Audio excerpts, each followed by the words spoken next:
सकाळी उठल्यावर सासूबाईच्या हातामध्ये जर झाडू पाहिला किंवा दुसरं काम करताना सासूबाईंना तर पाहिलं ना, तर प्रत्येकाच्या सुनेच्या असंच मनात येते की आज कोणीकडे दिवस उगवला. तुमच्या पण मनात असंच येतं का? कमेंटमध्ये नक्की सांगा.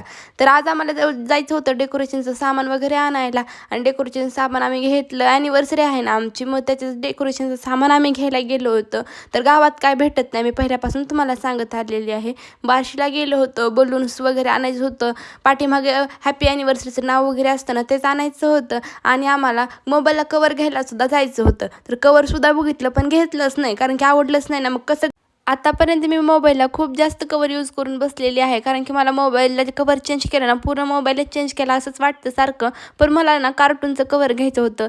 खूप छान दिसतं मिररमध्ये सेल्फी काढलं म्हणूनच ते घ्यायचं होतं, पण ते काय भेटलंच नाही. आणि लगेच ह्यांना पिनसुद्धा घ्यायची होती यांच्या मोबाईलची, खूप खराब झाली होती. आणि पार्लरला सुद्धा जायचं होतं. आता ॲनिव्हर्सरी आहे मला, पार्लरला तर जाणं खूप गरजेचं आहे, हे प्रत्येकाला माहितीच आहे. माझ्या आवडीची पाणीपुरीसुद्धा खाल्ली आणि पेट्रोल पंपावर तर खूप जास्त गर्दी दिसली होती. तर भेटू उद्याच्या ब्लॉगमध्ये. Bye bye.